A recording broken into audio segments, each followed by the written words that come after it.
Because today is a like day in the life of a working mom night shift. So for starters, I wake up around the time that my husband comes home for lunch. Also, I got a new tattoo and it's still in the healing process, so it still has like blood in it. Just don't look at it.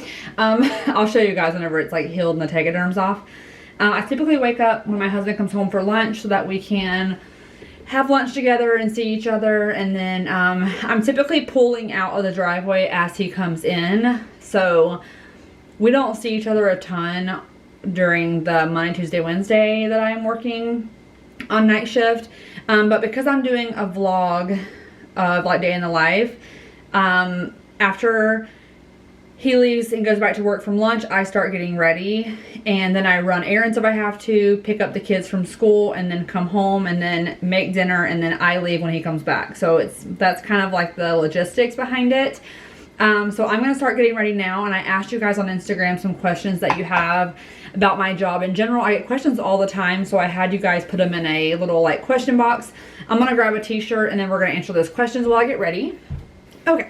I typically walk around in a nursing bra all day because I'm exclusively pumping, and I just feel like I'm just constantly hooked to the pump. So it's rare that I ever wear shirts around the house anymore.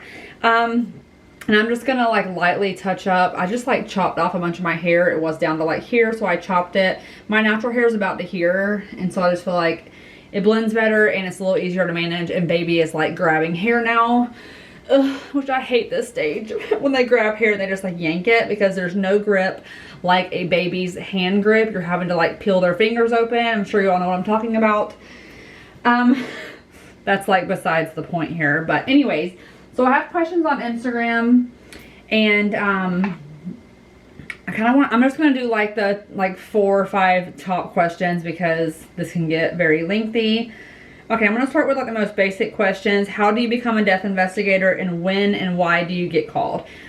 Okay, so as far as becoming a death investigator, it's gonna depend on your office. Do you live in a coroner state? Do you live in a medical examiner's state? We are a medical examiner state. I moved here from a coroner state. The difference is that coroners are elected, medical examiners are not. They all have their own version of investigators. I cannot speak for the coroner's office because I don't know how those work. But as far as medical examiners states, they all have investigators that go out, and I work for my county, so my best bet for you guys is to call your county, see what qualifications they are looking for. A lot of them prefer a medical background, but it's not necessarily like the end all be all. You can have a forensics degree and also do this job. So you just basically call your medical examiner's office, and I asked for a job shadow 5 years ago, and that actually, I think, helped me get in the door all this time later, because I can tell you guys now that this career field is very competitive, because everyone tends to think it's like the TV shows, and I can assure you it's nothing like that. So don't get your hopes up. I promise you it's nothing like that. But typically RNs, nurses, paramedics, and forensics degrees, those are the kinds of education you will have and experience you will have to get in the door. Now, as far as how and why we are called to, I think that in layman's terms is everything that can affect the public's interest. But any unnatural, unexplained death, so the obvious ones are homicides and suicides, deaths that occur at home when you're not under the care of a physician, so not like a hospice patient, just someone who just passes away and they happen to be home at that time. Any kind of accident, you know, I'm sure you guys get the gist at this point. A lot of times hospitals will call. They have their own protocol for why they call. It doesn't match our protocol, but they have to call you on certain things, like if someone dies in restraints, or if someone is there less than 24 hours and they pass away, they call. And sometimes they're not reportable, and other times we will show up.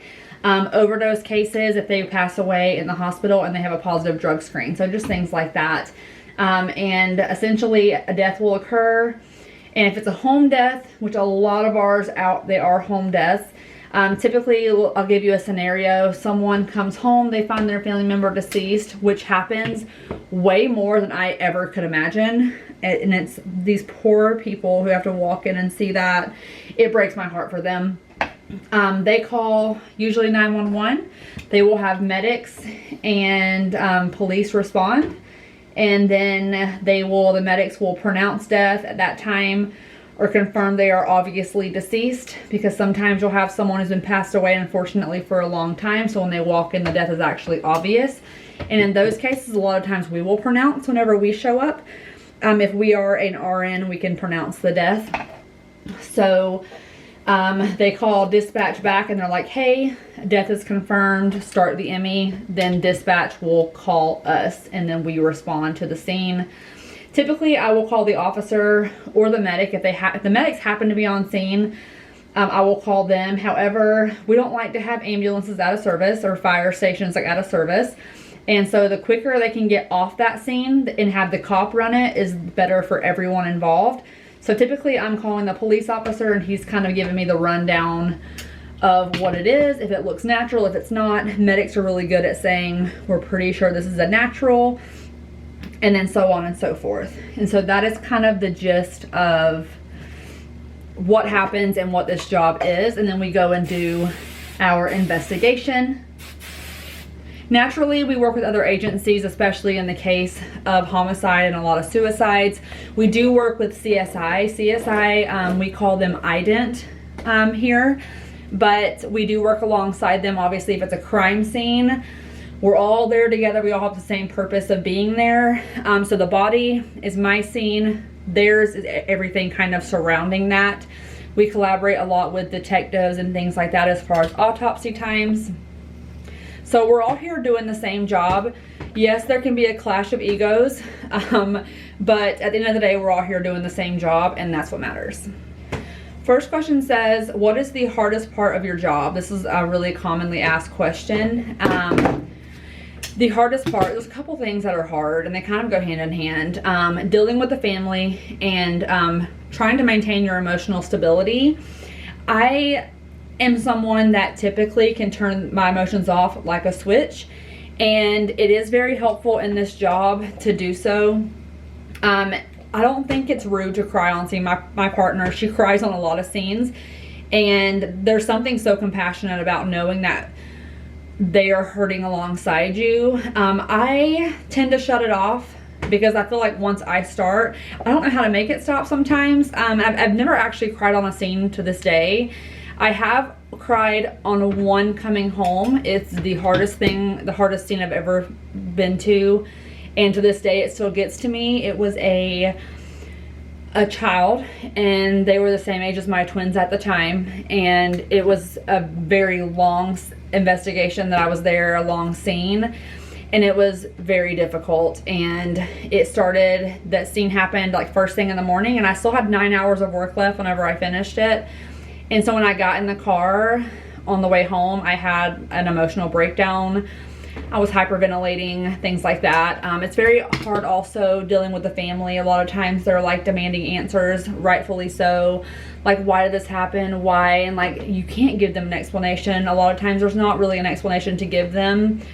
And it's hard because everyone deals with grief in different ways. So some people are angry, some are crying, some are on the floor and can't stand up. And you're having to sometimes take their family member away from them, and that never gets easier either. So I would say definitely the emotional stability and the families. It's all hard. At the end of the day, we're last responders, so that means every part of our job is hard.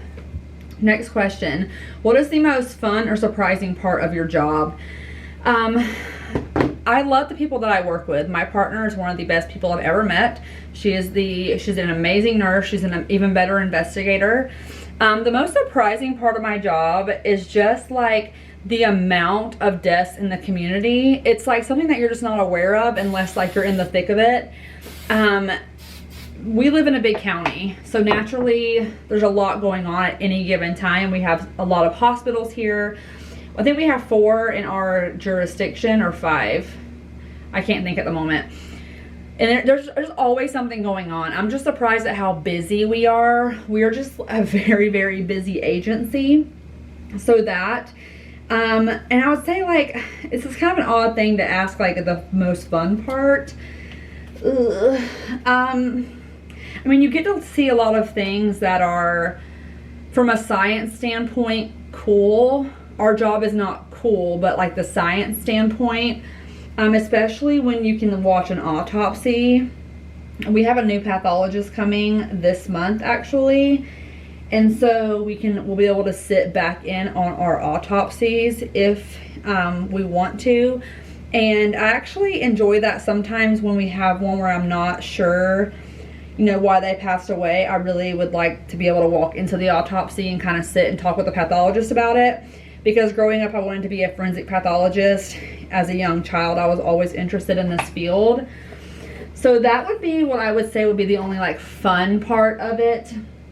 That, and of course getting to work with people who I respect professionally and admire professionally. This question says, how big is your department / group? How large is the service area of your department? Okay, so in the state of Iowa, we have 2 counties that handle their own investigations and own autopsies. It's our county and the county where Iowa City is. So I don't know if you guys know about the size of the Des Moines area, but this county is really big. We go border to border. It's Des Moines and all the surrounding suburbs of, and so it's just a large area, which explains obviously why we're busy a lot of the time. So that's the service area. Once it crosses the county line to a different county, we don't touch it. They have their own investigators. All of our surrounding counties have their own investigators. Some of our investigators actually work with the other counties because they're not as busy.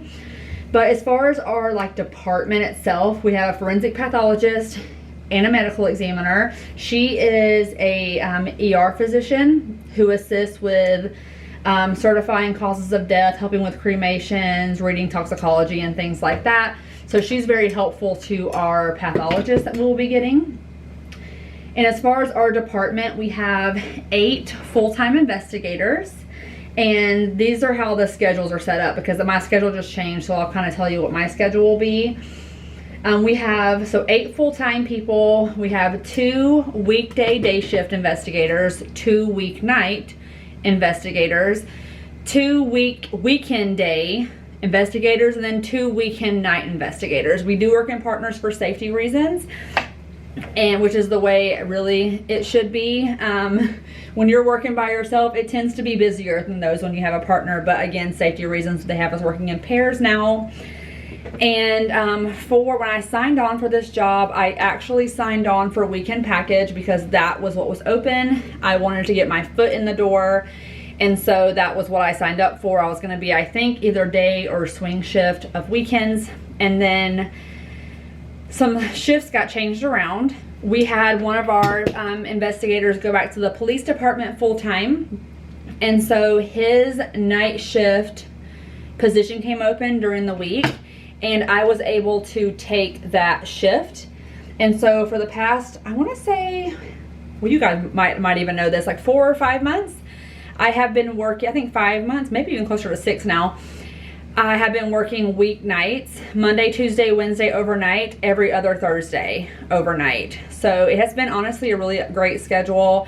It works really well for us here at home. However, recently there has been changes. Obviously, we had baby Story, and I had no intention really of getting off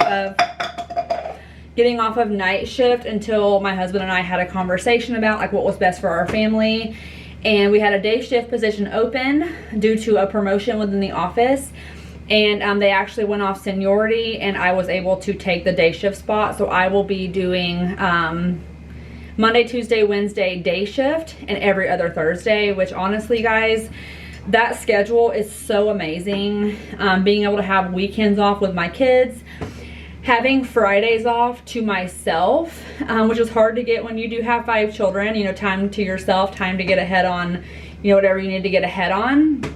And so that will be my new schedule starting here in about a month or so. I'm excited, but it was very emotional to tell my partner because we work so well together and I literally trust her with my life. She's absolutely amazing. But I'm excited for the change. Okay, I'm just going to do this one more question. It says, how do you deal with seeing the horrible things that you see? This is a very good question. And I think it's funny because I feel like my partner and I are very opposite. I feel like she kind of deals with hers in the moment on the scene. And I feel like people are so appreciative that they know that she's hurting alongside them. She is just the CEO of compassion. If there was ever a person that embodied it, it's my partner. And she's absolutely amazing. I'm a little bit different. I tend to just shut down and turn everything off. Yes, I offer compassion. Yes, I hold their hand. I've been on the floor with them. You know, we've all been in situations where we're, you know, comforting them. However, there was one time this far that I have had a case that I was still shut down on scene, but it caught up with me as soon as I got in the car to leave. And that was the one where I had a child and I was in the car hyperventilating, crying, had to pull over from driving. It just all kind of hit me at one time. And the way I dealt with that was by calling my sister. I feel like the important part of this job is to have an emotional outlet. You can knit, you can play tennis, you can talk with your coworkers, you can talk with your spouse, you can pray about it. You have to have a way to get it out, because even if you are like me and you're very shut down, you have to have a way to get it out, because inevitably that case will come that you need to. And so it's very important, especially for your mental health, because we do see the worst of the worst. And it's not every day. I'm not talking that every day I go in and I'm having to deal with that kind of a scene, but it does happen. I had a baby case about 4 days before I delivered Story, and I just had a feeling my whole pregnancy I would have one right there at the end. Like something, like I just felt it. I just knew it was going to happen. I was way overdue for one. I mean, we have them every so often. And sure enough, it was 4 days before I delivered her. And it's just very emotionally taxing. And sometimes you have to just call and say, I had a bad day. And I just need to, you know, talk it out or something, you know, anything. And my sister is like really good at, you know, knowing what to say and how to handle me. And so I usually go to her and not Luke, because Luke doesn't really, bless his heart, he's just kind of like, me telling him overwhelms him. And he already worries about my mental health anyways doing this job. He's worried that eventually it's going to get to me, and that could very well be the case. But I love what I do, and I do feel like it makes a difference, even though it's not like the typical job that you see. And I don't plan on leaving it. I plan on doing this for as long as it's in the plans for me to do it. Okay, I'm not sure what happened here with this little hair. I think I'm starting to have some postpartum hair loss. Yeah. So those are the questions I'm going to answer, just so this video doesn't get 100 years long.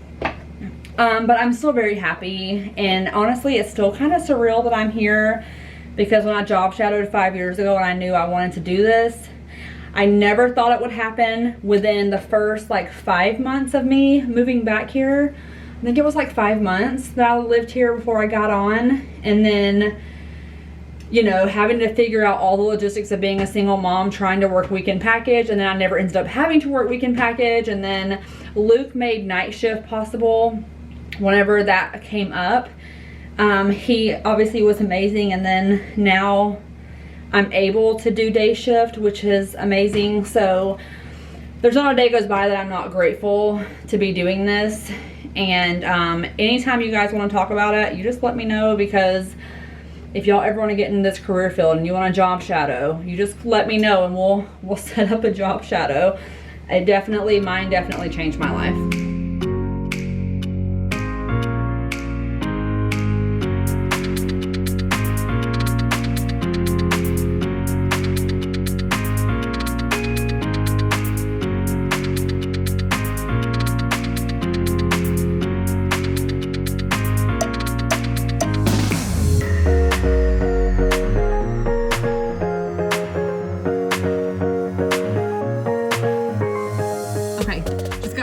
Picking up the kids. I just had to pump.